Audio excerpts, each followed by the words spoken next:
Good evening, Mullumbimby, and a warm welcome to you all. Thank you so much for coming out on a Sunday night.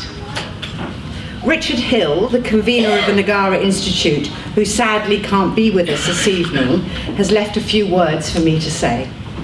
I wish to pay my deepest respects to John and all those who have struggled so long and courageously to ensure that Julian is given the justice he so fully deserves and that he is brought back home to Australia. His treatment is a warning to all of us, especially to those journalists who seek to expose the dark secrets of the aberrant powerful. I congratulate all those who have made tonight's event possible. It's an important contribution to a groundswell of support, which I hope becomes a political tsunami. Yeah.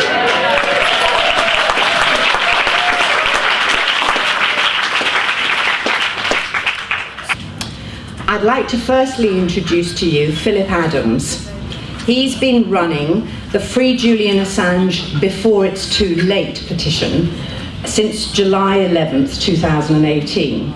It was tabled on November the 12th, 2019. He's come here to have a chat with you about the numbers involved. Thank you.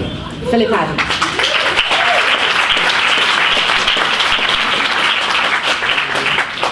Thank you, everybody, for the lovely welcome. And yes, I'm Philip Adams. I'd first like to pay my respects to the Arakwal, the Widjabel, and the Minjabul people, the traditional owners of the land that we stand on.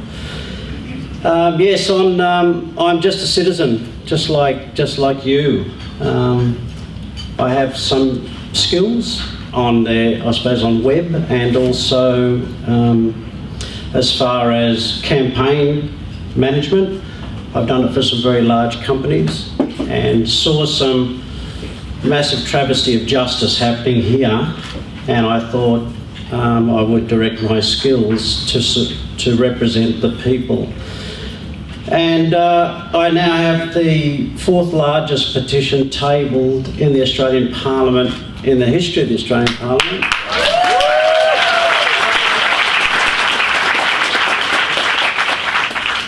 It was to be tabled in January, but we came up against shenanigans, and it's been a very difficult process running this petition. It hasn't been a walk in the park. I'm a family man, and it just emboldened me with all the sort of invasive attack and trying to derail it.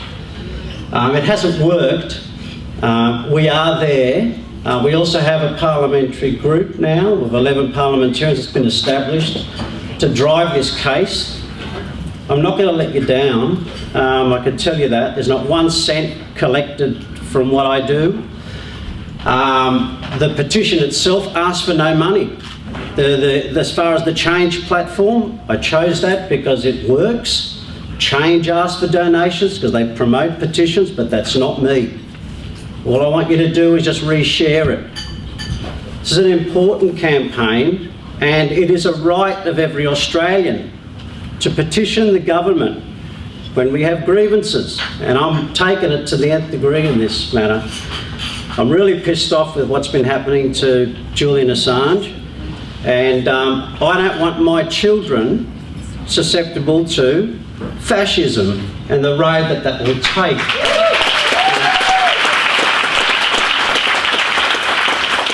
If the precedent is established, and we're not going to allow the precedent to be established. These politicians will know that we're going to hold them to account. We're not just going to lay down and forget about what's happened in history. Right? We know what happens. They kill the journalists, silence the journalists. We don't know what goes on with the bullshit of WMDs in Iraq. We're not going to allow it to happen again. So all I say to you is that I'm doing my best. I'm representing everybody. I'm not going to back down. I'm not into politics. I'm not a politician. I'm not doing it for money. I'm just doing it as a family guy and representing everybody. Okay, so please promote it. Thank you very much. Thank you. 224,000 signatures. Well done. I promise, look, I don't want anyone else to sign it.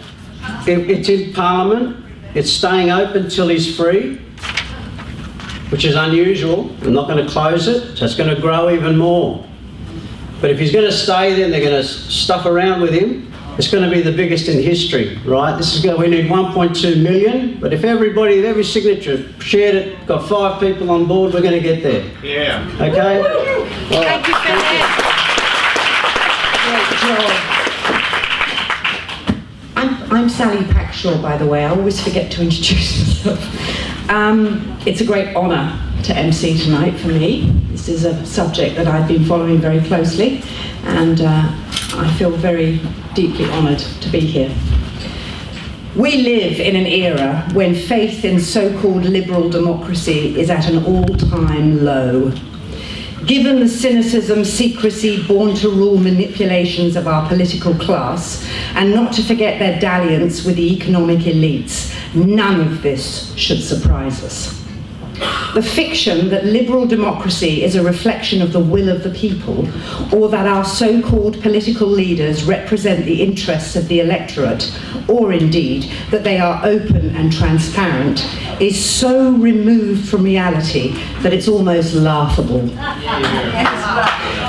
The liberal state has, since its inception, always been prone to deceit, mischief, and unwarranted secrecy.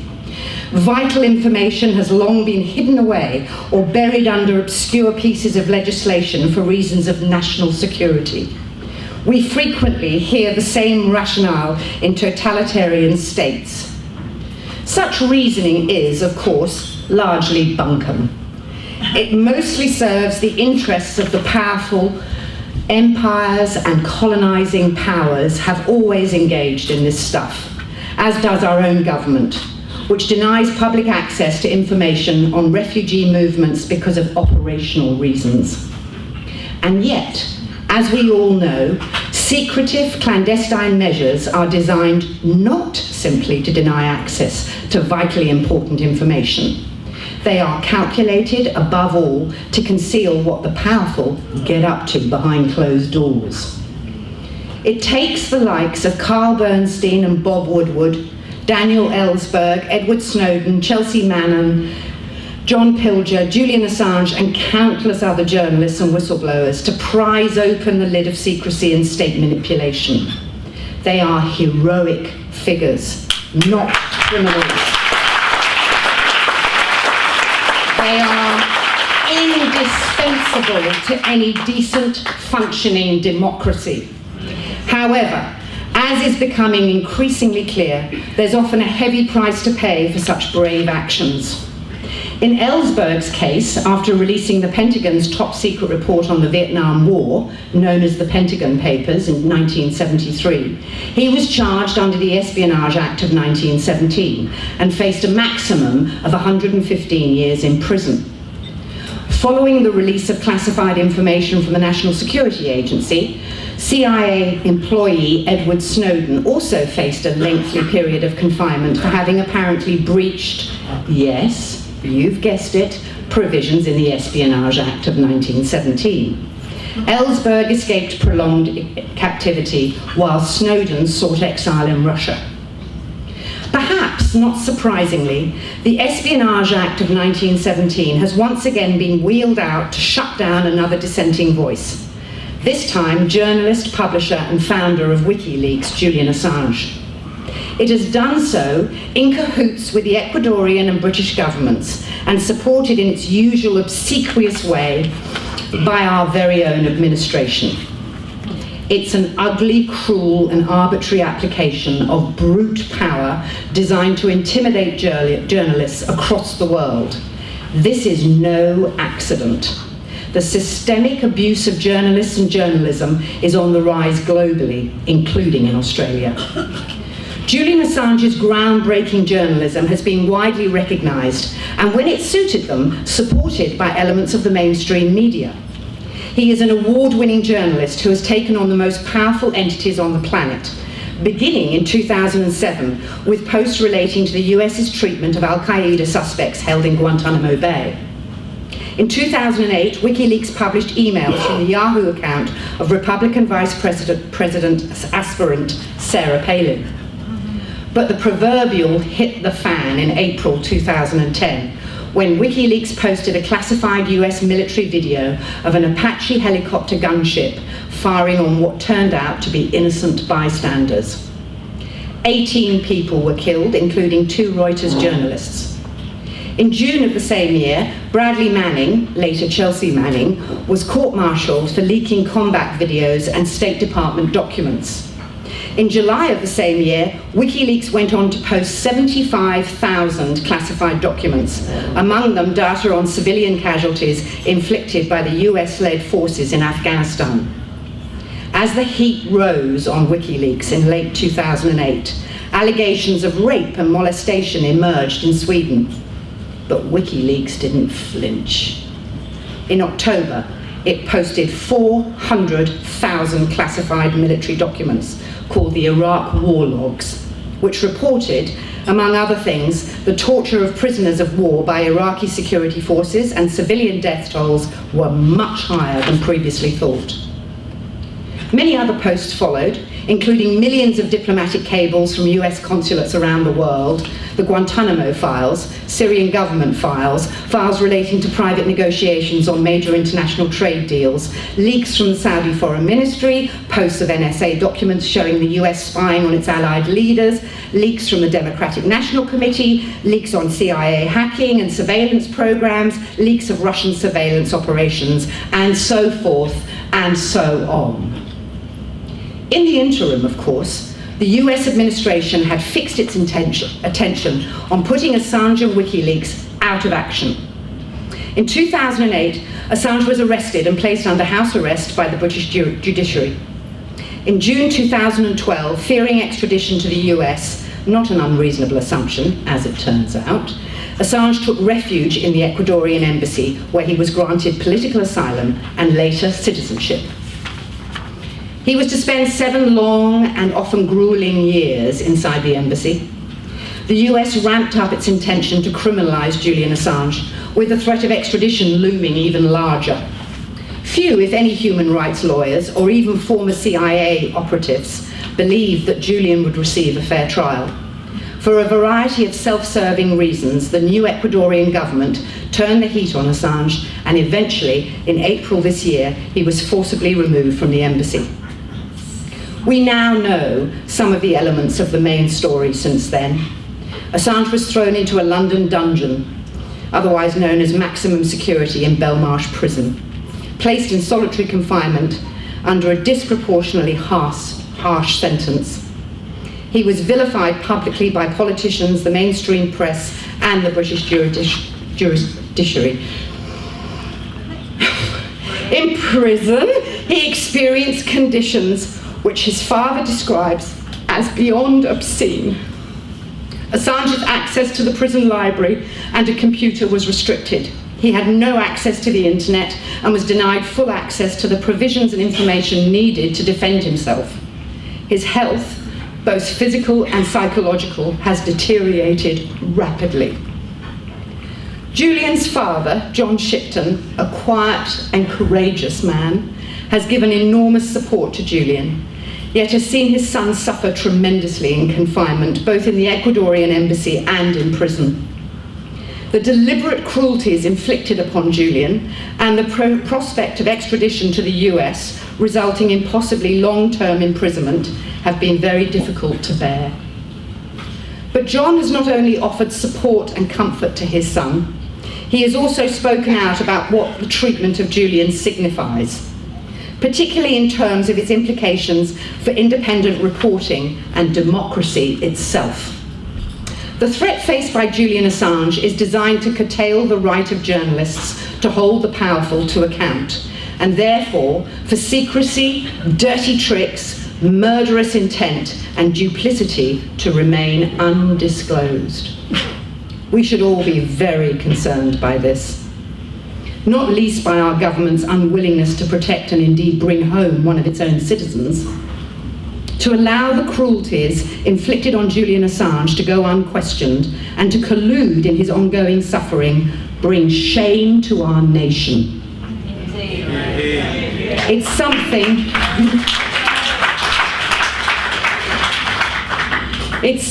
none of us should ignore, because ultimately each of us will bear the price when the powerful are given free rein.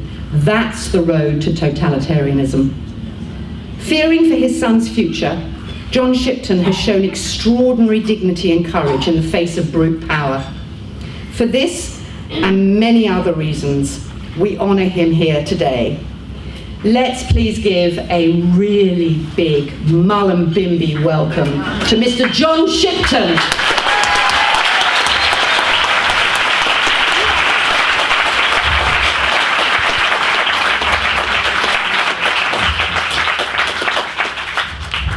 Ciaron O'Reilly is a member of the Catholic worker community and the Ploughshare movement. He has spent 2 years in prison after the ANZUS Plough shared action, disabling a B-52 bomber in New York, and also for his activism in the Second Iraq War. He has been a prominent defender and organiser of rallies for Julian at the Ecuadorian Embassy and at Belmarsh Prison. Please welcome to the stage, Ciaron O'Reilly.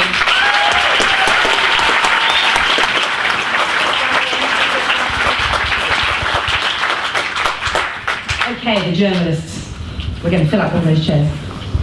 Mia Armitage is executive producer of the community newsroom at Byron's only community radio station, Bay FM. Since joining Bay FM in mid-2017, Mia has received the Community Broadcasting Association of Australia's Award for Excellence in Journalism 2 years in a row. Alongside her radio work, Mia writes regularly for the Byronshire Echo and EchoNet Daily, and has previously written for the Northern Star and former Fairfax. She has reported on the ongoing situation regarding Julian Assange intermittently for the past 3 years. Please welcome to the stage, Mia Armitage.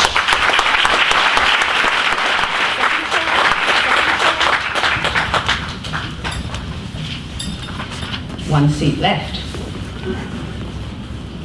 In his own words, Jim Beatson is a curious old fart, and therefore has had a long career, being appointed to a Whitlam government committee to quickly develop Australia's community radio system. He was then appointed inaugural station manager of 4ZZZ, a radical community news satirical radio station in Brisbane. Jim moved to London in the late 70s, producing a BBC radio investigative programme and later becoming an investigative reporter for The Guardian, The Washington Post, The Economist and other UK and international publications.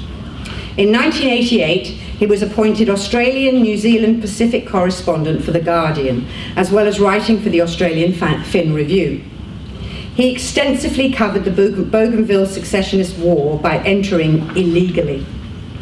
In 1997, he was appointed manager of the National Community Radio Satellite Network in Sydney and stayed for 11 years, and has taught radio journalism at UQ, UTS and Griffith Universities. Concurrently, he was one of several instigators of Sydney's FBI radio and Sydney's community television station. In 2007, Jim made Byron his home, becoming the grant writer for Byron Community Centre and a founder of Bay FM's community newsroom, working as a reporter and writing occasional stories for the Echo. Please welcome to the stage, Jim Beatson. Thank you very much for that answer. You've just recently returned from a tour of Europe. Of course, you included a visit to your son in that trip. How's this sounding? Yeah, okay, all right. I wonder what kind of support you've managed to rally for Julian Assange throughout Europe, and whether or not any of that support comes from people who might have any sort of significant say in the case. Well, you know, while in Europe, I try to get their support. The WikiLeaks, from that perspective, from the European perspective, is European publications. WikiLeaks was first registered in France. It thought its first court case in order to publish in France. The publications went out through Der Spiegel, El País, Le Monde, and The Guardian, all European publications. The staff are Europeans. So from a European perspective, this is an intimidatory act by the United States to restrict publishers, publications, and journalists. But the intimidation has already happened.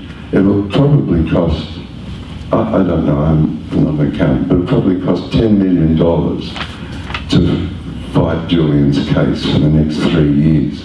This is already intimidatory because ordinary journalists can't do this. It's impossible. Publishers can't cope with this sort of deluge. Publications can't do it. Very rare to be able to fight this battle. As I travel around, so in Stockholm, I had a meeting, I better say we had a meeting in Parliament, and MPs came and publicated their major newspapers came and did interviews and so on. Then we had a march down the main street of Stockholm, 350 of us shouting the usual things. What do we do? No extradition, the only right decision. Well, no extradition, the only right decision. So that was good. In Oslo, we had strong. Oslo was a very good, actually. Penn and a group of people put on something like we have here tonight. In Italy, very strong. 2 meetings in Italy at the highest level of government. The chairman of the Foreign Affairs Committee is a supporter. They're setting up a cross-party committee exactly the same as here in Australia. In Germany, a cross-party committee, and we have had 3 visits to Germany. They have what the Germans call a manifestation, we call an action, in Dusseldorf, Berlin, Cologne, and Frankfurt every week on Wednesdays. We had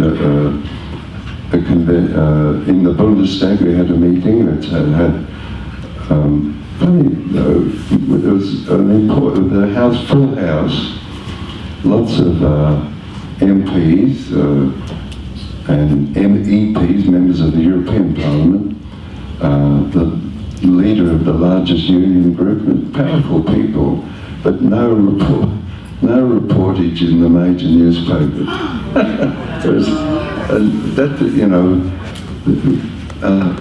Not even Reuters? Nobody. It's sort of okay because there's real strength comes from the conversations of us, and we don't have newspapers. We use Facebook or Instagram or something. So that's what we hold up, Julian, by our conversations amongst ourselves, dinner parties, picnics, where we reveal to each other our attitudes and swap information, and amongst healthy people, as we are here. Yes. Having the information causes you to act. And that forces governments and forces MPs to pay us attention as they are now doing. In Cologne, it was a small group, I mean half the size of this. A church group put it on, and it was meant for about an hour, lots of questions. Reported in every major newspaper, so there you go. The Parliament doesn't get a run, but the local church group does. And where else did we go? Dublin was good.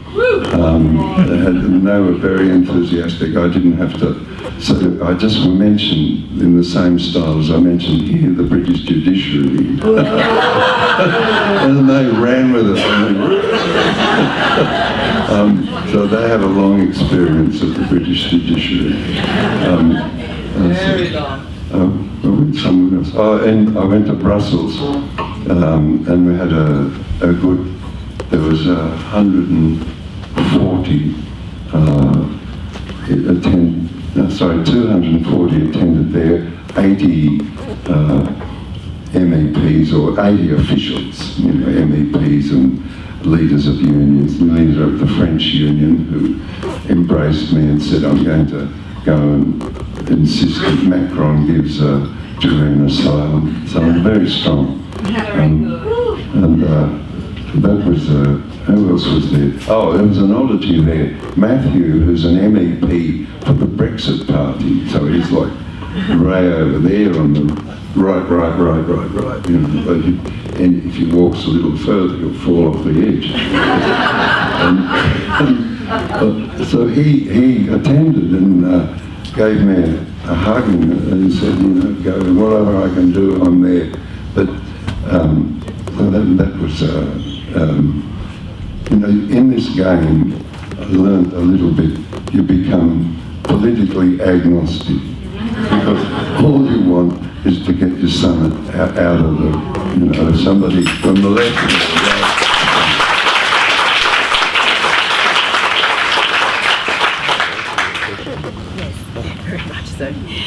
Politically agnostic is quite a good segue to my next question, which is going to be about Australian support for Julian Assange. Earlier we heard Philip Adams talk about his amazing petition, the fourth biggest so far ever in Australia and still growing. Philip Adams also referred to a parliamentary support group for Julian Assange, and I'm not sure if everybody here is aware of that group, but it is a bit of a motley crew, you might say. We have two members of the Greens there, Adam Band and Peter Wish-Wilson, also two independents, Andrew Wilkie's there, Zari Stegel, and but also Barnaby Joyce and George Christensen, two members of the Labor Party, and I forget who else. We've also had some other prominent Australians come forward in support of Julian Assange, including Kerry O'Brien, of course, veteran ABC reporter, widely respected.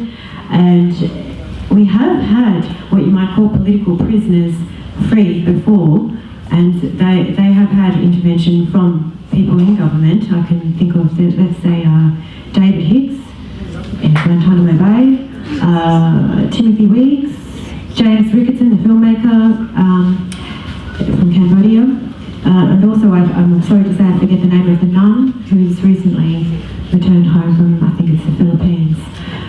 How significant are recent developments here in Australia in support of Julian Assange in terms of the movement towards his freedom? Do you think we're getting closer? Well, I just had thank you. I just had a chat with Philip Adams, and he says that they can't give all their questions that they hold up come unravelled, and that now we are making the running. We hold I suppose the socio-psychological high ground. With Barnaby, he crossed the floor for Hicks. So he's an interesting, he has a particular view and he has the political courage, but he's good for us because Barnaby's got a terribly loud voice. What he says, it reverberates. So it's really good. The group that are together, I've met them all, they're all good men.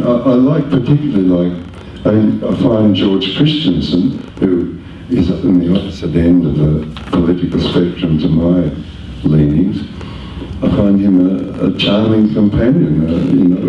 I spent some time in his office. He apologised for doing so little for Julian. And said, what can I do? Describe, we wrote a letter to Maurice Payne, So you just, us together, it's us who are against that you use the expression powers that be, but it's us that force the issue. And we bring Barnaby along with us, or Peter Wish-Wilson, who's a lovely man and very similar in political leaning to myself. We will force the United States and our government at the highest level to negotiate to bring Julian home. Yeah.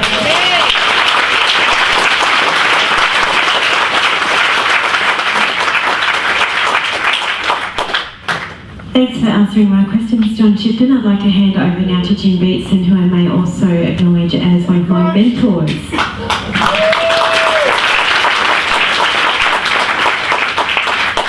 Hi John, what's the state of Julian's mental and physical health right now? Oh, his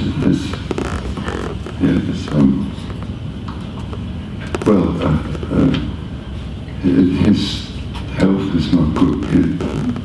He lost 15 kilos. He's pretty skinny now, and not very strong. He's taken upon himself to get a little better. So his cell is about 3 meters long. So I think he covers that in 4 strides, he's walking from, I think it's from Paris to Nice.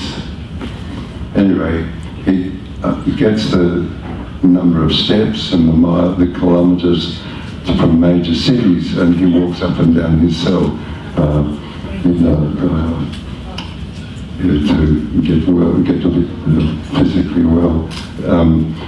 Mills's report with the 2 doctors on Julian's well-being and psychology illuminates 9 years of persecution with an increasing intensity, ceaseless. The thing he faces constantly is that it's endless, and now it looks also is 175 years, so it's endless, it's ceaseless. There's no end to it. And that is a psychological pressure of the greatest kind. He knows his room in the embassy better than you know the back of your hand. Every crack, every little paint peel, every thread hanging off a curtain, he knows as intimately. That's his entire horizon for 7.5 years. He's become really attached and concerned and worried about his friends. Because, anyway, he has become very, very, very concerned. So I'd like to describe a bit more. He suffers from depression, so he's in a pretty dire circumstance overall. I'd just like to quickly give you an insight into Julian Assange and WikiLeaks. That shows there even the terrible circumstance that he's in. So James Ricketson was in a cell in Cambodia with 140 others, about this big. They sleep side to side, touching as one toilet. He sent an email to Julian, and Julian answered within 2 hours. In that collateral murder video, you saw all those men murdered, slaughtered. children. Julian agreed with Kristen that they'd put names to these people. They had families, you know, mothers, fathers, uncles, children. So Kristen, at the risk of his own life, this is really important, at the risk of his own life, went to Baghdad and negotiated to go into Sada City, where the men were from, and to give them names, these people, and also interview the relatives of the two Reuters journalists who were killed. And they only managed to find 2 names. It's really important, you know, to name the dead. Every town you go in Australia, little towns, they have an obelisk in the centre, and they'll have 1914 to 1918, and a list of the dead. Really important. Shows that in WikiLeaks there's a deep compassion. I want to add a bit more, but maybe later. Thanks, John. Turning to Ciaron, as a reporter, I think I have a duty to ask you 3 devil's advocate questions. So the first one is, WikiLeaks informant Chelsea Manning was charged with providing WikiLeaks with a huge dossier on illegal war crimes. Some reporters claim that WikiLeaks did not provide financial support towards Manning's legal costs. Is that claim true? Just to say, Chelsea, I'll start by saying Chelsea's in prison now in Alexandria, Virginia, which is the court I was deported from after serving time for disabling B-52 bomber. It's also where the WikiLeaks grand jury is sitting. At the beginning, I mean, when you talk about the war has been going since 1990, since the sanctions were announced, and I happened to be at the Pentagon that day when Thatcher and George Bush Sr. announced them. And then you had the 2-month drive-by where the US Navy and Air Force dropped the equivalent of 8 Hiroshimas over Iraq. Then the next phase of the war was the sanctions, and that's what destroyed civil society in Iraq. There was nothing left of civil society after those 10 years of sanctions. 1 million children under the age of 5 were killed by those sanctions. Sporadic bombing continued through the 1990s. And then you had the invasion of Iraq. So Chelsea's born just before this war starts. I'll obviously get in prison in the United States. And Julian does his best as a 17-year-old, 18-year-old cyber activist before the World Wide Web in Melbourne. And the film Underground deals with that activism. So when the war begins, Chelsea's about 15 in Wales. The parents are divorced. His mother brings him back to Wales, so proudly at that stage, and speaks out against the war, and then decides to return to live with his father, who's 17, and ends up homeless and encouraged to join the US military. In the meantime, Julian has started WikiLeaks in 2006. The anti-war movement's largely collapsed by that point. And Chelsea is arrested in 2010. And we don't hear Chelsea's voice for about 2 or 3 years after that arrest, when someone secretly smuggles a recording device into the military court at Fort Meade, the NSA base anyway. And that's when we hear a coherent voice, a moral voice, an aware voice. And up to that point, the US propaganda machine has been calling her every name under the sun, you know, and caricaturing her. An opportunity they didn't have with Edward Snowden, who went straight from Hawaii and spoke straight to camera, and they couldn't play those tricks. So initially Chelsea wasn't admitting to being the informant, the whistleblower, and Chelsea made a huge mistake, obviously, you know, by getting into a chat room with Adrian Lamo, who had been a radical hacker who'd been arrested and made a deal with the FBI and was entrapped. So it wasn't really in Chelsea's interest. Even we had to, in a very convoluted way, campaigning for her. Say, you know, the accused and whistleblower. So it wasn't in her interest to have WikiLeaks saying, yes, she's the one and we're supporting her. And I think this whole accusation of lack of solidarity is also the one that Julian is a narcissist, that he's self-obsessed, which my experience of him is completely wrong. And you know that, the reason you know that is that Edward Snowden is not in chains today. The only reason Edward Snowden's not in chains is because Sarah and Julian rescued Edward Snowden where the Guardian had used him and had left him in Hong Kong. And so I find Julian, and I actually brought the Manning family to meet Julian in the embassy as the first contact the Mannings and the Assanges had, and they were very happy, the Welsh family, with the support WikiLeaks and Julian had given Chelsea.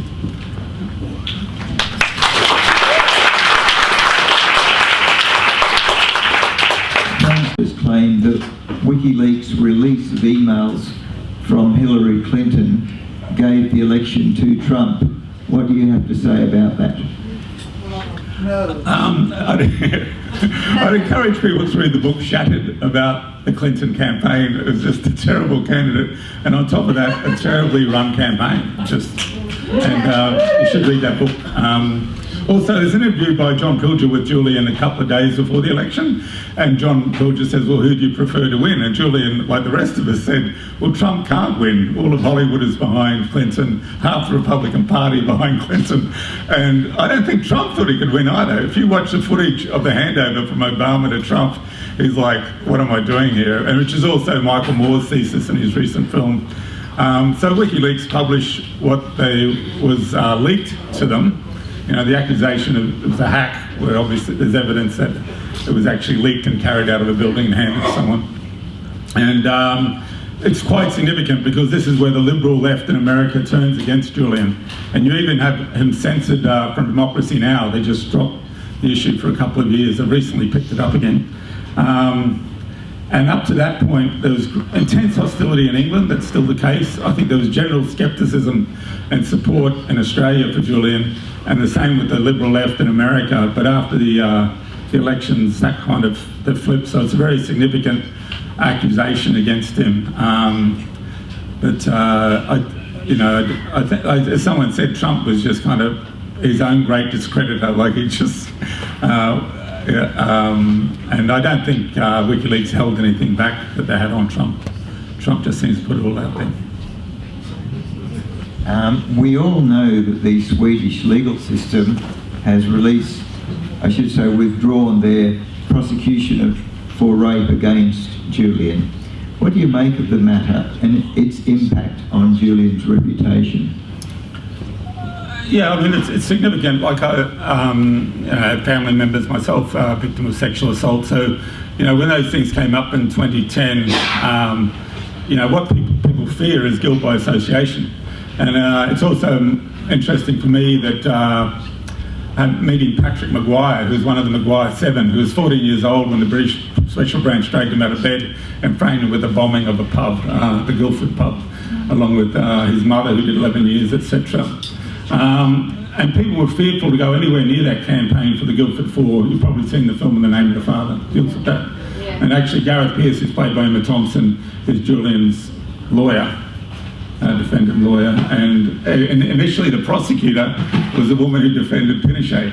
They kept Pinochet in jail in Spain. So when I looked at the case, though, and it's also having an Irish background, we're very sceptical of the law. It didn't ever seriously look like they were going to push it beyond an initial inquiry. Like they had opportunities to visit London, to interview Julian in London. Julian was quite willing to go to Sweden if they guaranteed no forward extradition, or was quite open to be interviewed. But they just soft-pedaled, treaded water for years and years and years. And I became convinced that it was a holding action. I also thought it was very dodgy. The first woman and her friend, the policewoman, looked to me like manipulating the second woman, and into an interview at a police station that wasn't recorded, that was immediately leaked to the press.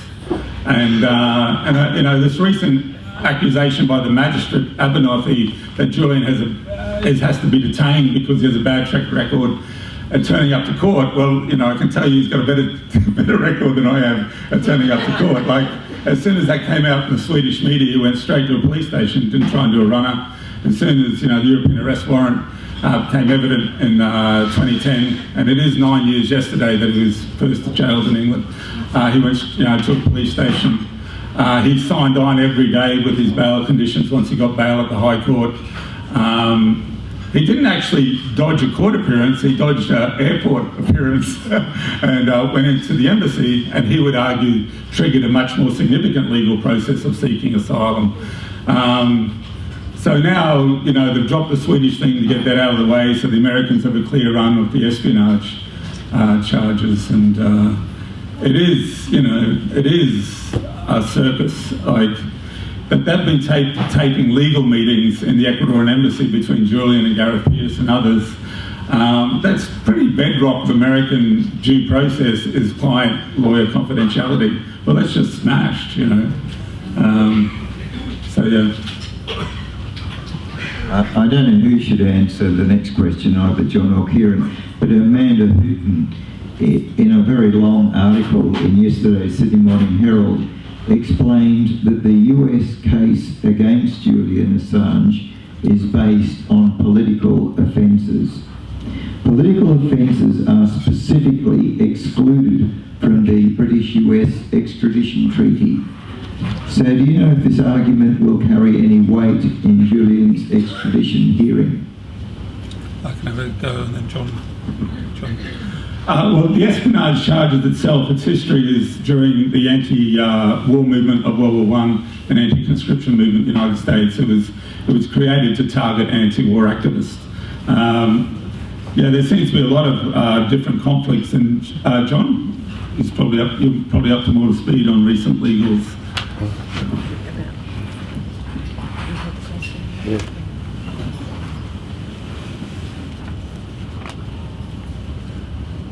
Well, that's one avenue of the defence against extradition that Julian is using. It may all change radically after the 19th, when Julian is interviewed over the surveillance, all of which is illegal. I could add here that every single one of Julian's human rights has been abrogated again and again. Every single one. Philip Siegel and Greg Barnes wrote a letter to me saying they had never seen a prisoner brought before the court in the condition that Julian was brought, where he could not remember his name and he couldn't remember his birthday. He had been strip searched and hotboxed. I don't know what a hotbox is, but it's something, that's what the prisoners call it, a hotbox, before going into court. Again and again, the distortions of procedure. You hear our leading politicians say due process, and I looked it up, it has a meaning, it has, you know, a legal meaning. It's never happened, never. In 2013, the Swedish prosecutor, Marianne Nye, a singular person has brought the entirety of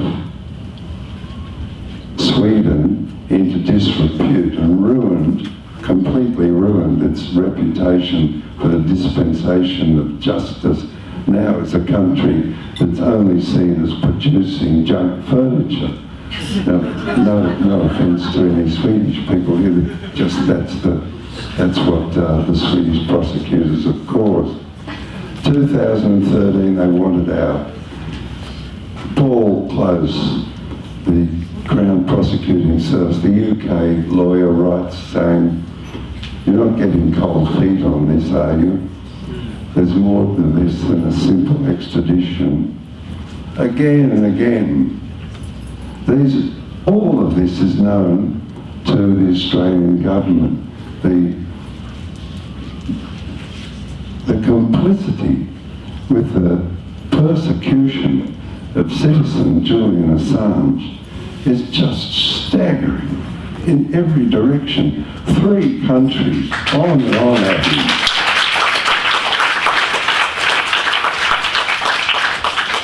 Sweden, the United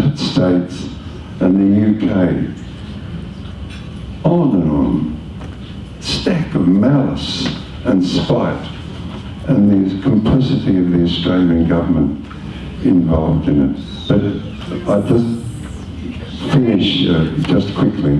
Under Malcolm Fraser, Malcolm involved himself and his Foreign Minister Julie Bishop in bringing about the freedom of James Ricketson from an espionage charge in Cambodia.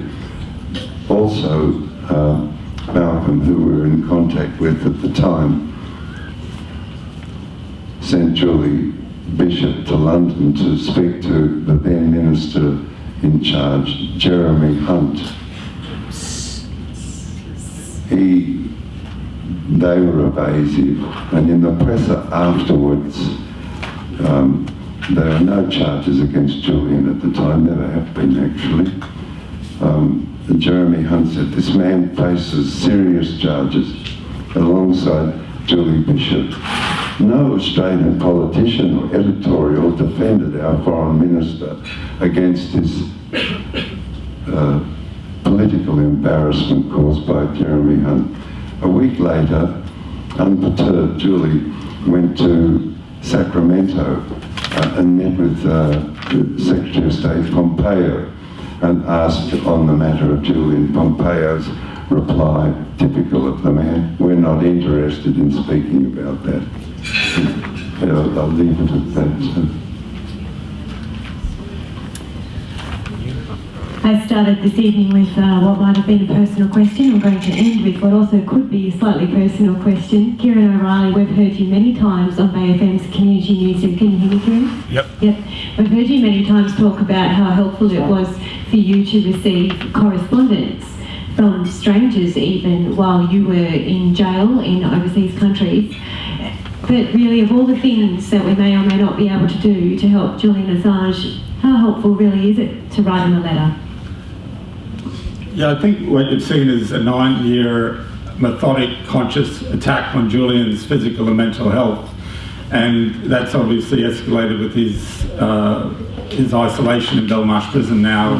In my case, they put me on Con Air in upstate New York after I was sentenced and flew me through Oklahoma to the Mexican border, and they put me in a prison where I was the only gringo, the only white boy, and there were 24 of us in a cage and 6 cages welded together in one room.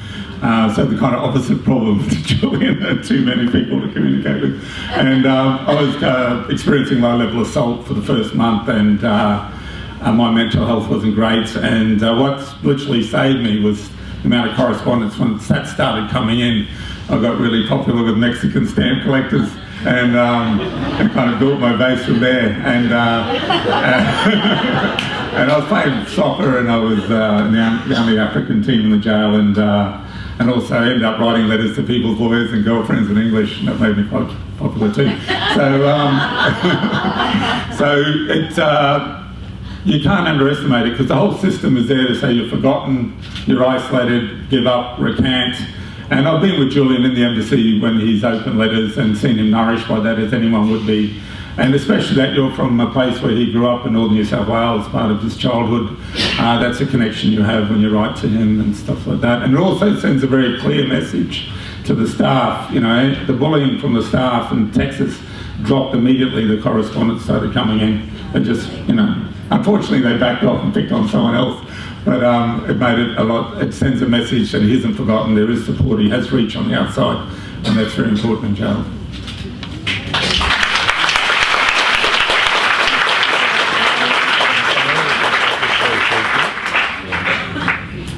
I just want to say thank you.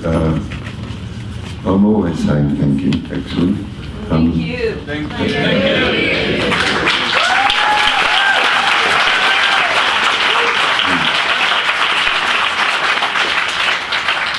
Look, Julian is really in our hands, so I'll give you the thanks from the bottom of my heart, because we will free him, and he will be able to go down Byron Bay Beach and lie around the place.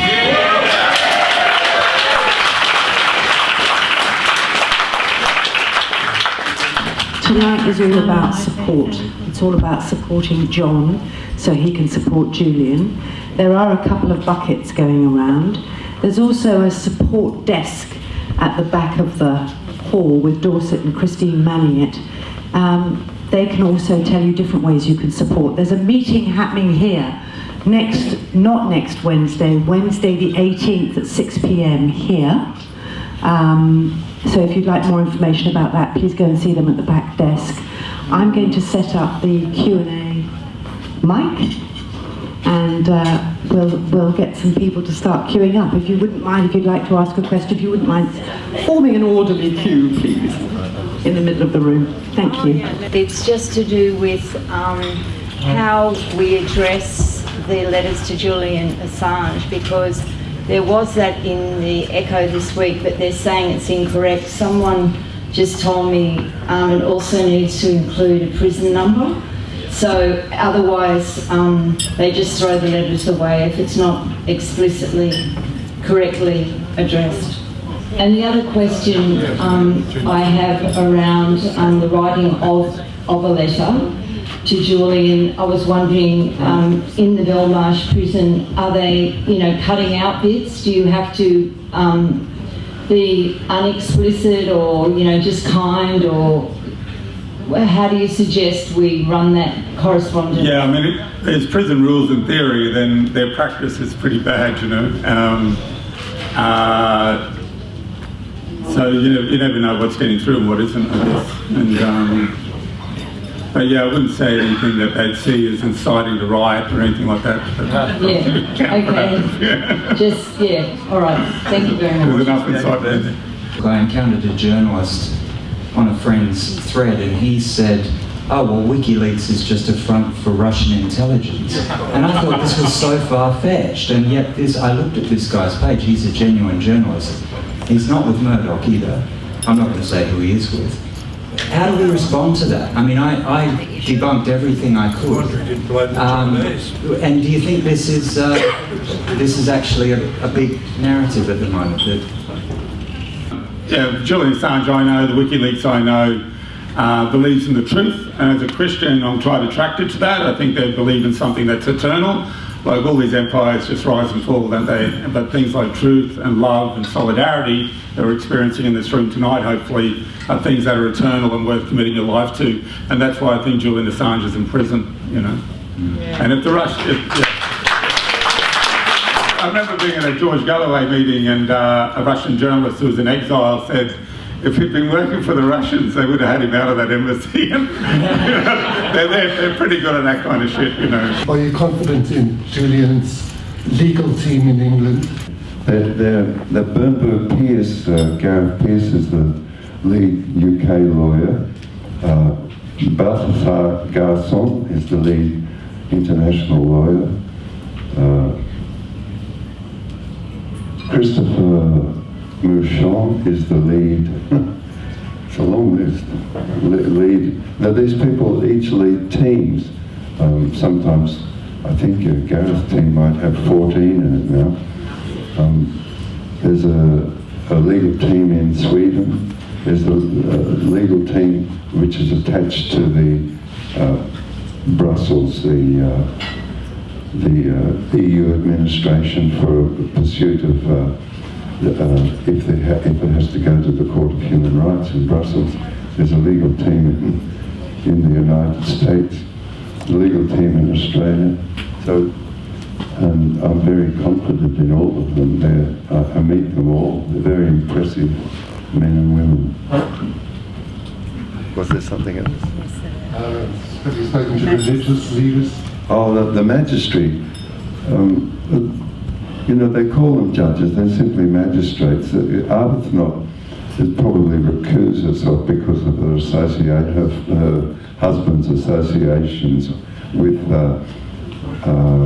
companies that WikiLeaks has reported on as being, anyway, even Alexander Downer's in the mix there.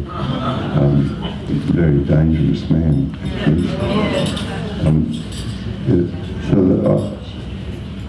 I don't, faith in these things is sort of wrong concept. They're just, all of them are prepared for the battle and will fight. And I have faith in our people that I understand, okay, a bit of sort of real politics. I understand that the British judiciary at the very highest levels will do everything it can to maintain its power and the position and prestige of its members. That means that they more than likely will not submit to demands of the United States, as they did not submit to the demand of the United States to extradite Laurie Love.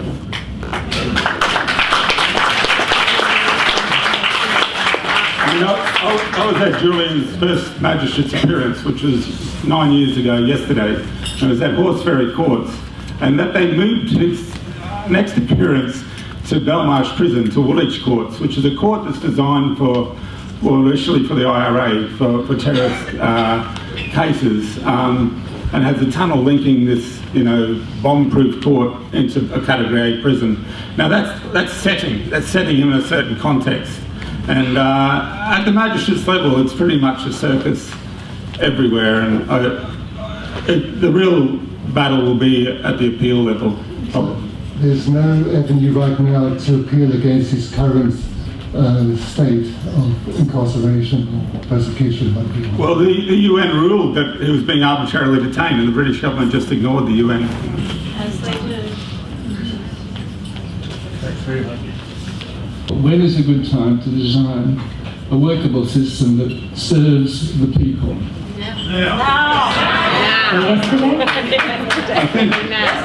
I think that what concerns me, hopefully we're all struggling to do that in our daily lives, but when they get one of our people, I know not all of us have to go to prison, but when they take one of our people, we have to begin to mobilise and defend them. And the way Julian Assange is presented is either like, by the mainstream media, is like Gollum, something that people have a visceral distancing from, or some kind of hyper-intelligent alien life form.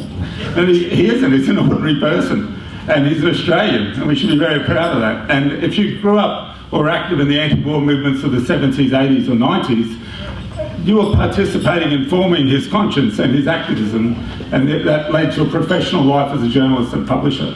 And when he was taken in England, I remember this, I know it's very controversial here in Melbourne, but the first thing that was in my mind was Queenslander, he's born in Townsville. And it's something, very state of origin. And I could relate to this guy. I know where he came from. I came from very similar, growing up in those movements of the 80s and 90s and stuff like that. And you've got to feel as though they've got your brother in jail in England, and there's an absence of that. There really is, and he was well placed to lead a generation of techie kids, and they knew that, and they took him out. They really took him out, The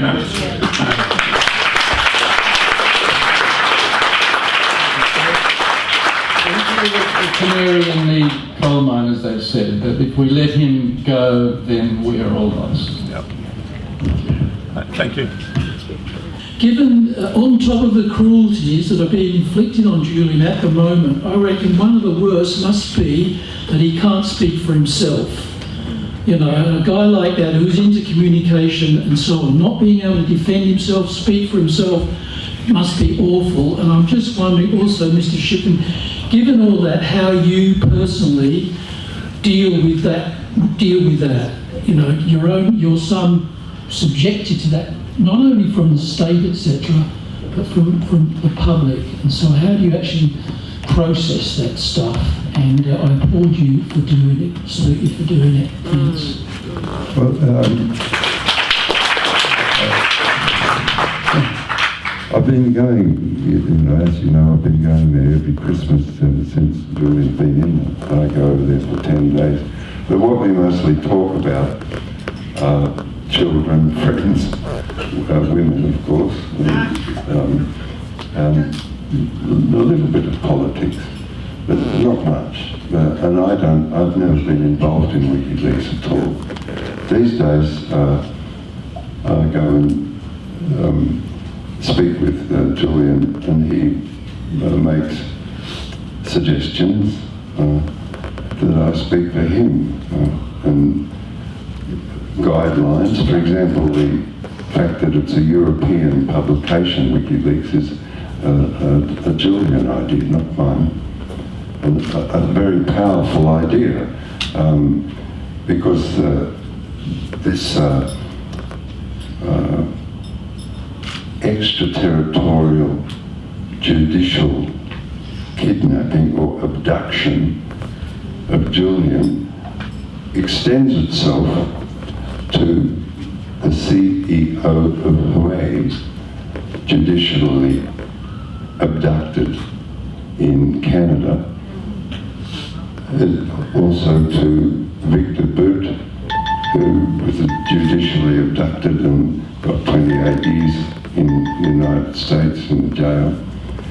This is a policy, judicial abduction is a policy put into place over the last 10 years by the United States, rewriting extradition agreements with every country that would accede to those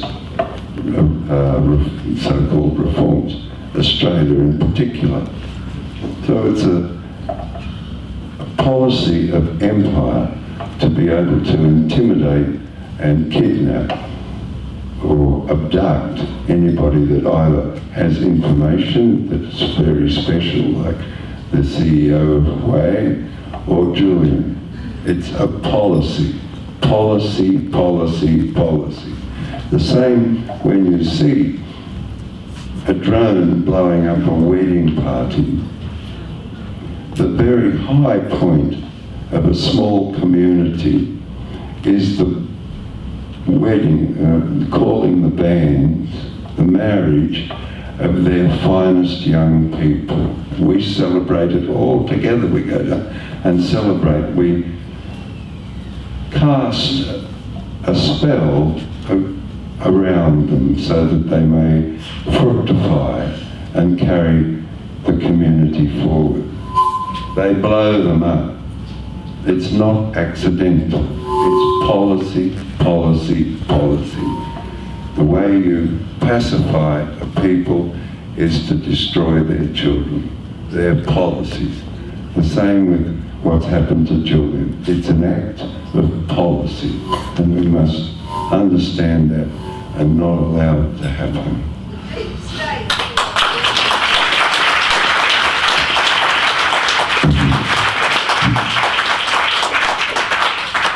How on earth do you stay resilient?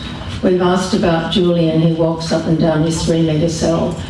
You've been doing this for so long. Sally, I think, mentioned there's not many people who's had a child detained overseas by a regime. I have also. And yet mine was for 6 months. Yours is something like 9 years. My son was detained by the Indonesian military because he went as a young guy to witness the referendum in East Timor, and then on a boat which landed up in West Papua, out of the frying pan into the fire. He went through a trial, 27 years, espionage. I was an absolute basket case. I went over there and I couldn't act, I couldn't just face that. And you spoke of Alexander Downer. I rang him on Christmas Day 1999, and he said, make sure that if I'm detained by a military regime, you're on my team. But I just faded. I couldn't handle it, and thank God he got out after 6 months. But how do you go on? I just go on. I don't know how I go on. I just go on. I mean, I talk too much sometimes. Forgive me. But what else are you going to do? Anyway, and it's no great burden to be amongst you, if I may say.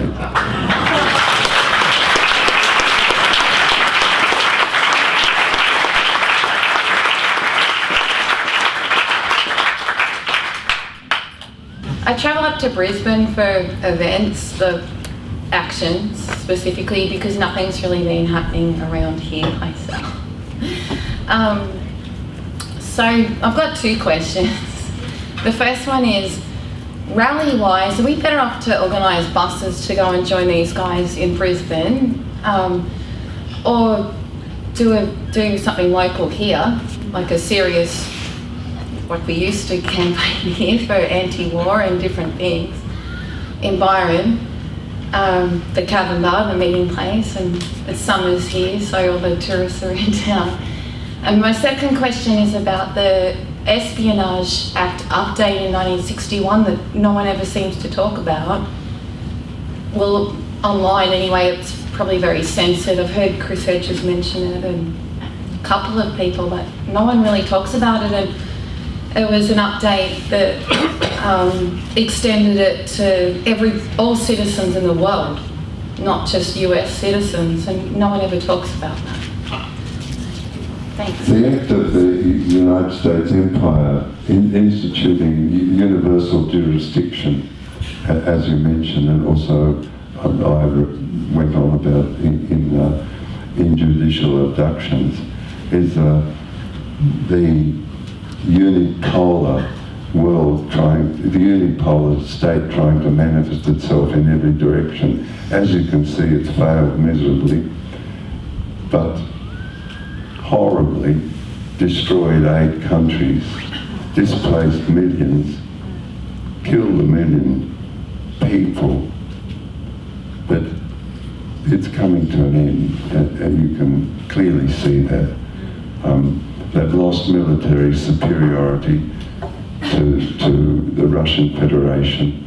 They've lost economic superiority to the Chinese, the People's Republic of China. Also, they've lost the imagination to grasp something so fantastic as to develop from Xinjiang, from Western China up to Lisbon. All that area, rich in resources and intelligent people, needing development rather than plunder. So, in the long term, I don't worry.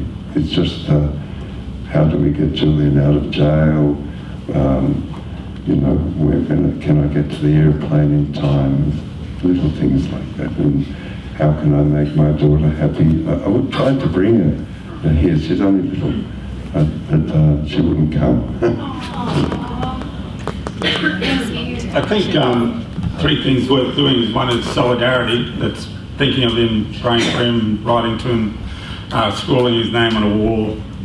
And that can be done anywhere. 2 is targeting groups that should be concerned. I know Extinction Rebellion, one of their 3 demands is tell the truth. Well, that's why Julian and Chelsea and Jeremy Hammond are in jail today. And they will have people in jail, so they should start learning about jail solidarity quick.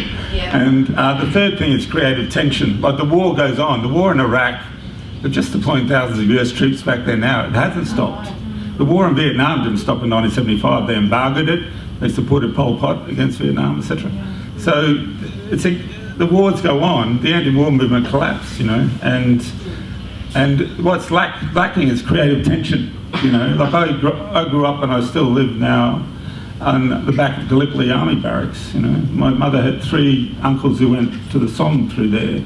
I grew up during Vietnam. They were going to Iraq and Afghanistan, and it's just daily grind. You know, how would any young person have any doubt about 18 years in Afghanistan now? You know, and have any doubt about it? Where would they run into any visible anti-war movement like we would in the 70s and 80s? It just isn't there. And so you need creative tension. I was luckily able to confront Alexander Downer in the street in London and Boris Johnson in Dublin. And Boris Johnson, as the Mayor of London, spent £11 million encircling Julian for 3 years and removed the visible cops just before the UN ruled it was illegal. And like, I stood for years across the road from the embassy, and then when I was asked to move into Hans Prison, and I lived there for 100 days initially without leaving at all. I didn't have a shower for 100 days. And I just said, okay, this is where I'm stuck. And I began meeting the working poor. Many of them were refugees. Many of them were sympathetic with Julian. They were in Harrods security uniforms. I met ex-special forces who had jobs guarding the princesses and Saudi princes who lived in the neighbourhood. I met all sorts of people. So you don't want to write people off, you know, because of their hairstyle or musical taste or whatever. You just need to dwell amongst them and listen to them. And there's, you know, I met a Bosnian guy, his father was shot in front of him. All sorts of drama in this community, probably coming out of war, and you know, in this place, especially the RSL. And I think one of the original questions, did Julian Assange let Chelsea Manning down? I think there was a failure in solidarity, and that was by the civilian peace movement to people who moved into resistance, who went from beyond kind of virtual signalling saying, and the state saying, you can have your march as long as we can have our war, into non-cooperation, into resistance. And both the first Gulf War and the recent one, more serious resistance in terms of the state taking it seriously and putting people in jail, came out of the military than out of the civilian peace movement. And a lot of those people were abandoned. Like, there's no campaign at all around Chelsea Manning that I can see now. And as someone said, you know, there's been historic examples of a journalist going to jail for not revealing their source. This is one of the few occasions where a source is in jail for not snitching on the journalists, you know. So you know, solidarity is, you know, I believe if 1% of the people who marched against that war, and it was 1.5 million in London, had gone to jail in non-violent resistance, and the other 99% who marched had dealt with hysterical parents, fed the cat, supported them, we could have stopped that war. You know, that would have been like 15,000 people in England, and we've got to learn about solidarity. We don't all have to be in prison, but if we have a serious movement, they will take our people and they will put them in prison and kill some of them, you know, as we found out in Timor. Is it worth us rallying in Canberra and organising regional buses from all over Australia? It might be worth doing like a simultaneous action where we turn up at all local MP offices, you know, and Department of Foreign Affairs on a certain date, and you know, especially leading up to the extradition hearing at the end of February. If anybody organises, if anybody organises something like that and wants it mass communicated, I can send an email to 224,000 people. Great.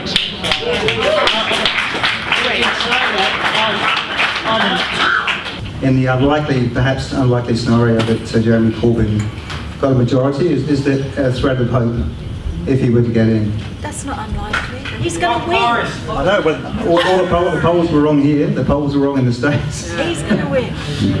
Jeremy has made a very good statement in support of Julian. Diane Abbott, one of his senior shadow ministers, has equally made a very strong statement, and two of Jeremy's advisors are close friends. So that, and also the friend of Jeremy, John Rees, is running the entire UK Julian Assange campaign. Yes.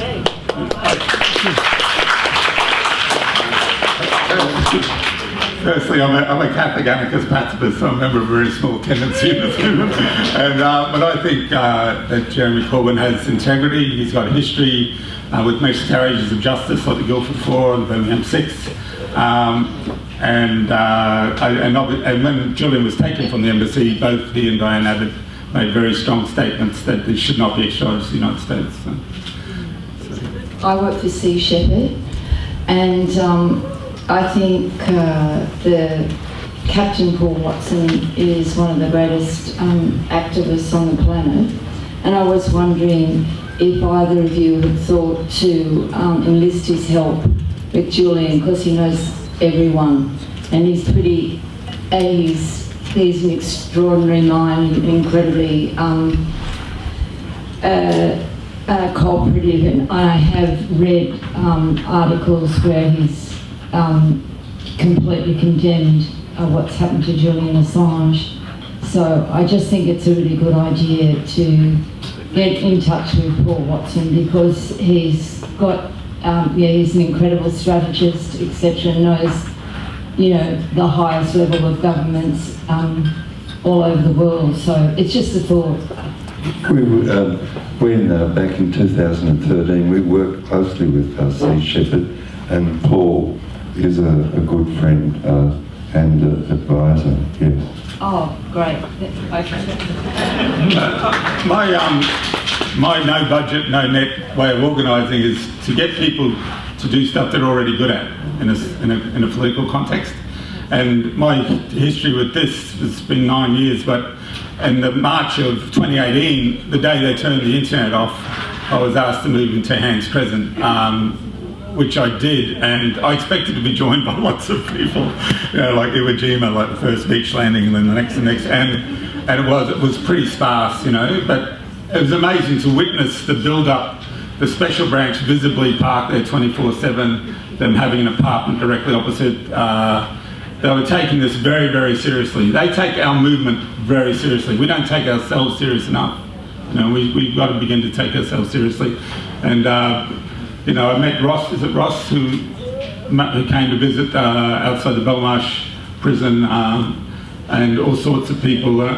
For me, my Catholicity, it's important to go where the oppression is and witness to what's happening. And it's not just a great loss to Julian that the internet was turned off. We were missing his analysis and the nourishment his insights give and all that kind of stuff. And he became increasingly invisible with that switching off in March 8, 2018.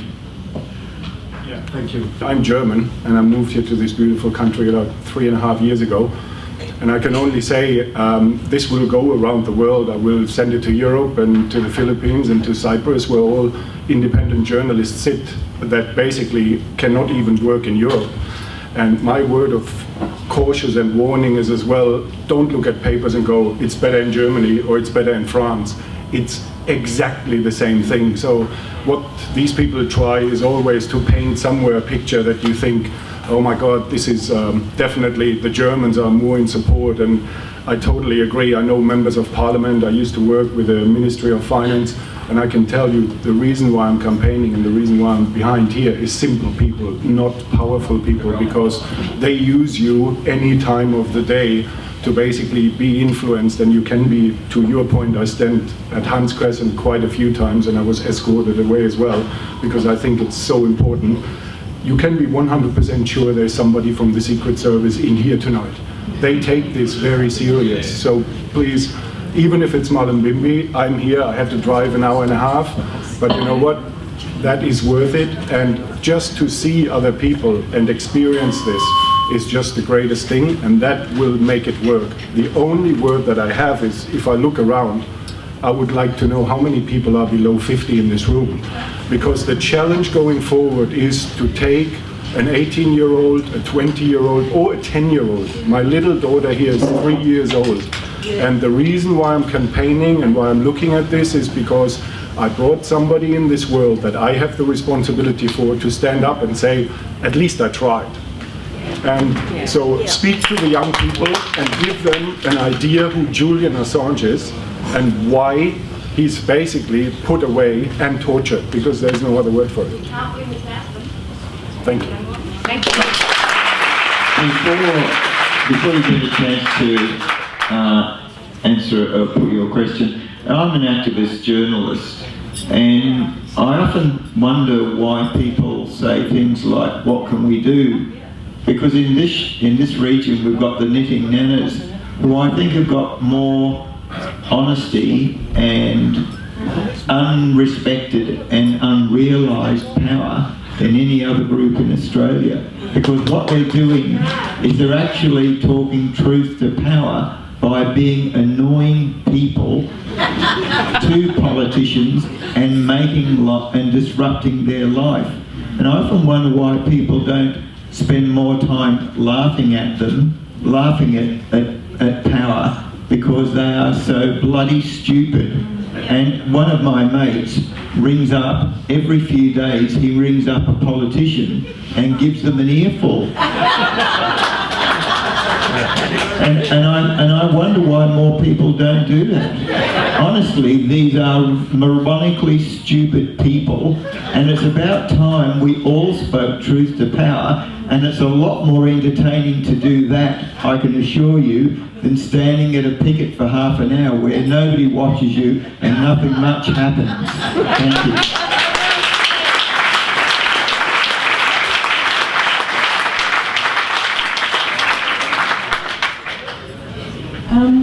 They're making legislation at the moment, or they're working on it, to protect whistleblowers. Well, why isn't Julian Assange being brought into this legislation? Am I right? I overheard it on the wireless that they're bringing in legislation to protect whistleblowers. Any laws to protect whistleblowers in Australia, whether or not that would help Julian Assange, is that right? Oh, no, that wouldn't. It wouldn't help at all. It'd be good for future whistleblowers, but what will help Julian is diplomatic action at the ministerial level by the Australian government. That will help. That'll stop. Use them all the time and be a thorn in their side. That's the way to get action. That's the way to get noticed. That's the way to change things. Yeah, you need creative tension, yeah. Yeah, creative thinking. Yeah. But just two experiences from living there for 5 months outside the embassy. One from the previous, the German fellow, like I was literally sleeping on the road to begin with on a sleeping mat, and then made a bit of a gunya. And then 3 guys came along, a German, a Polish guy, and Belgian, and they built me what looked like a coffin. And it was really an upgrade. It really was. It was so warm and dry and stuff like that. So, you know, they had very specific skills, you know. And the Polish guy went to a local church and to the minister and said, oh, we just need the space in your churchyard to build this thing for 4 hours. And the vicar goes, you know, he's obviously a very bourgeois vicar to get the gig at Knightsbridge. He goes, well, I can't offer you any hope. And the Polish guy goes, if the church can't offer us any hope, what hope is there? So they went down there and they built the thing.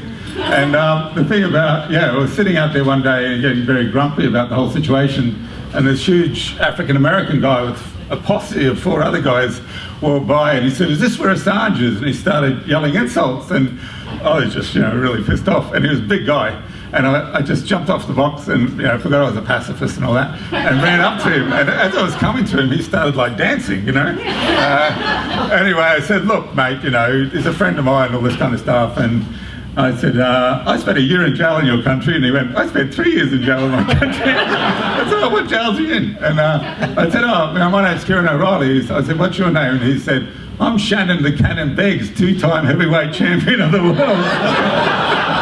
So you've got to be very cautious how you're approaching people and who you're approaching.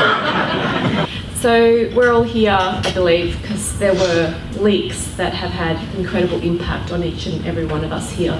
And I wanted to ask each of you what has been the most powerful leak that has had an impact on your life and your activism. Well, I think what is significant is that the changing nature of warfare, like during Vietnam, they needed your firstborn son. World War II, rationing, the whole country was mobilised for war. And all they want from us now to wage their wars is to avert our gaze, to look the other way. Now, if Chelsea Manning had done that in Baghdad, Chelsea Manning would not have been tortured, imprisoned, wouldn't be in prison today. And these are people born, like I am, like we all are, most of us, born into privilege, born into the centre of empire, the first world, and all we have to do is look the other way, don't hear the screams from Timor or Afghanistan, and get on, go on, get by getting by. And so I think it was incredibly courageous of Chelsea to do what she did, and incredibly courageous of Julian and WikiLeaks to do what they did. And I'm not at all techie, I'm from another subculture at all, and to go and visit Julian in the embassy and and to find something in common, even though we have different gifts and from different backgrounds. And then to leave him there was very sad.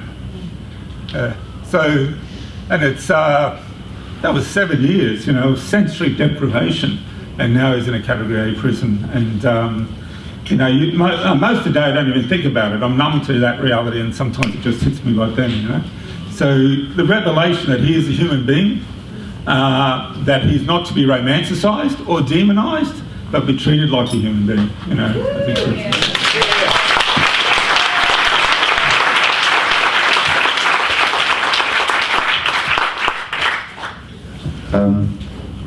that's a very good question, really.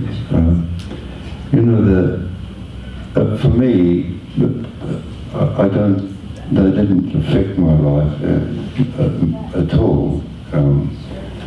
But a good example of their effect is the Chagos Islands. All of the Chagos Islanders were moved to Mauritius. I forget the number, 3,000, I think, or 33,000. All of them, every single one.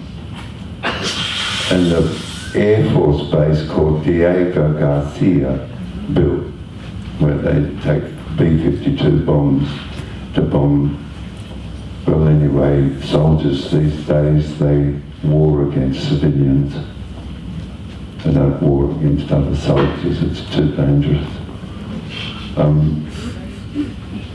The Chagos Islanders saw their legal representatives saw the cables and looked in the cables, and in the cables was enough evidentiary weight to take a course, take an action to the International Court of Justice, which they did and won. Very good. You know, when Korea first became president of Ecuador, he read the cables and found that the elite in the police force received money from the US Embassy. So the elite were the elite because they got more money. Now this is a problem if you're governing a country, that you have the elite of the police force loyal to the US Embassy. So he solved it by raising everybody's wages. Next question, please. Given the direction that Australia seems to be going in at the moment politically, what do you expect will happen to Julian Assange if he does come home? We have a very easy extradition process from Australia. There already is a deportation order against Julian for expiation of visa by the United Kingdom. So he would come here. But that would be another problem. So we'd start again, we'd have another meeting here on how to stop Australia from extraditing Julian to the United States. He's our hero! Like I think what John said earlier, that the US is an empire and it sees us as subjects. You know? Like I was in jail in Texas when they were bringing Noriega back from, who was the head of a country, Panama. And they'll bring him back to put him on trial in Florida. And this guy opposite me said, I'm not sure if this is true or not, but he said, this is the first time they've taken a head of state like that back to the country since Cleopatra. And you know, my experience in court when we were being sentenced for the B-52 in Syracuse, New York, was, you know, we had 150 people in there, the judge started sentencing us, we got up and interrupted the judge, our people started suggesting things to the judge, we're all dragged out by the FBI, and then the door opened and three guys in suits walked in, and I said to the marshal of the court, I said, who are those guys? They said, that's the Australian Embassy. So they've been there all morning, they didn't come up to me and say, you're an Australian citizen, we're here to watch, you're treated correctly. They just hung out with the FBI all morning, working out how to put me in jail. And that was their attitude to David Hicks. Yeah. And, you know, if you're in trouble for politically, you're probably going to get a better deal off them if you're in trouble for drugs in Thailand. Not that I resent that. Than for politics of the United States, you know. And it's like, how can we serve them up? And how quickly can we do that? And, you know, I've been away for quite a bit, and coming back, I'm just struck how overtly cruel this place is, you know. And like the British are like disingenuous, like they'll piss on you and tell you it's raining. The Australians will piss on you and give you a weather forecast, and next time they're going to piss on you if you're Indigenous or a refugee or something. And these guys swagger around like they're macho and tough. And it's I can just imagine Peter Dutton. I was bashed in the police station when I was 17 with Mark Palmer from Nimbin, and I just imagine Peter Dutton standing at the door of that cell, you know. And they're really brave bullies when they're picking on the defenceless. But when they stand in front of the United States, they shit themselves. They're like timid, you know. And but at the same time, they're like swaggering around, you know. Openly cruel, and they confuse cynicism with wisdom. They really do. Right, sounds like I'm on the same page. But thanks for answering. Thank you. I'd like to invite Dr. John Diggins up on the stage, please. He's the tour organiser for John Shipton, and he'd like to say a few words. Look, it's fantastic to see so many people here, and I think we've had a really fantastic night of information about what's been happening to Julian. And look, I'd like to thank you all for coming.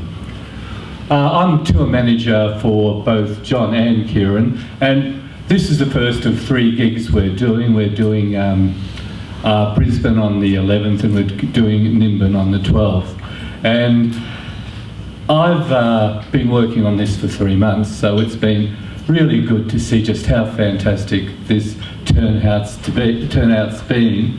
And I would just like to thank all the people involved with this.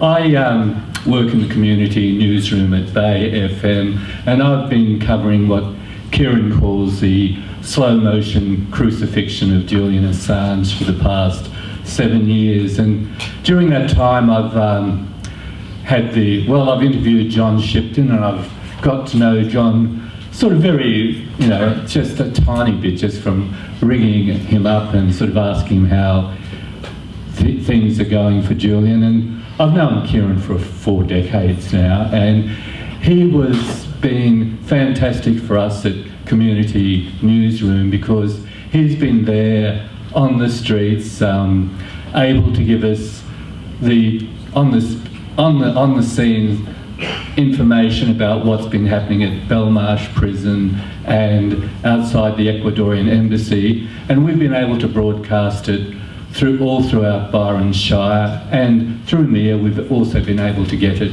into the Byron Echo.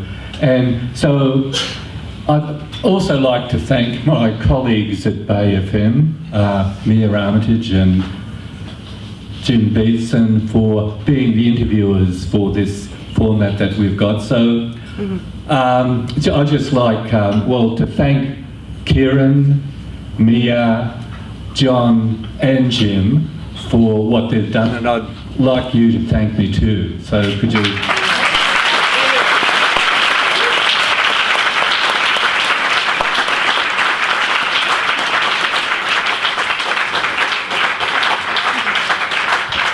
And it's also important to thank Bay FM and the Community Newsroom, because you actually get honest journalism from them. From the Murdoch press, you just get a chorus of lies. If they Murdoch controls nearly all the metropolitan and provincial newspapers in Queensland, where I'm from, and they all sing on the same page. And the way they operate is, as Murdoch said to West Australian Premier Court once, you can either have a headline a day or a bucket of shit.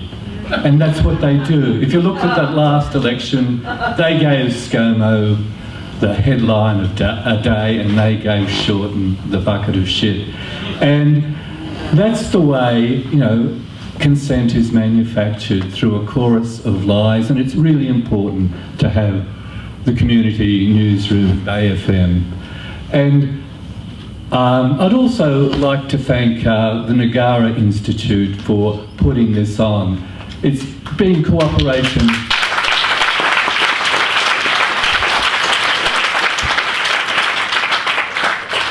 it's been a cooperation between Ngara and Bay FM which has sort of produced this meeting in Byron Bay. And I'd really like to thank Liz Elliott, who has been the Ngara coordinator for this.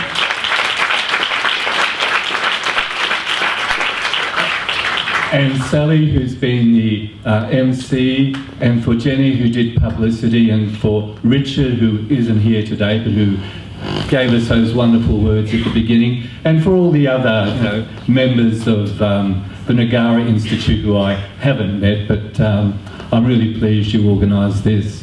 Yeah.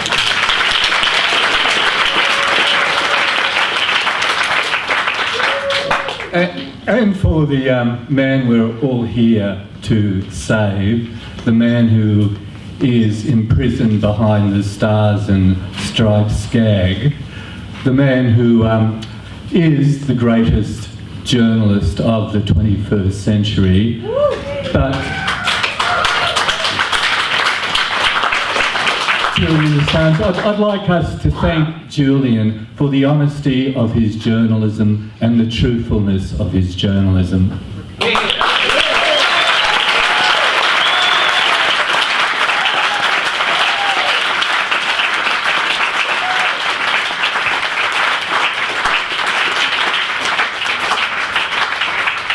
The reason I began organising this, several months ago was I think we really need to build a large political campaign to save Julian, and I think it's got to be the sort of thing that Philip Adams is doing with his online petitions, but it's also got to be a grassroots sort of movement. And the purpose of bringing people here today is to sort of encourage as many of you as possible to join that grassroots movement. And what we've got to do is what grassroots movements have traditionally done. We've got to hold meetings, we've got to hold stalls, and we've got to do things to, support Julian, such as sending him letters, and we've also got to get ready for the end of February when his extradition trial reaches the courts in England. So what we've got to do is sort of to start organising grassroots groups, and that my aim is to get them in Mullum, Brisbane and Nimbin. They're my three particular objectives.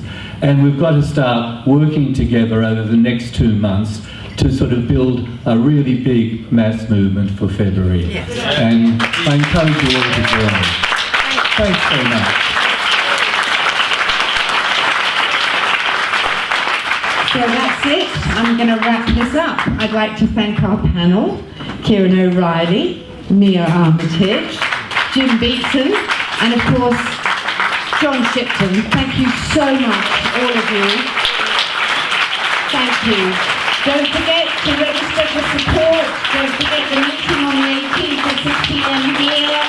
If anyone's got the buckets, can they please return them to the stage? And I've got a Visa card and a pair of glasses here that need their owners. Thank you so much for coming, Mum Bigby. Good night.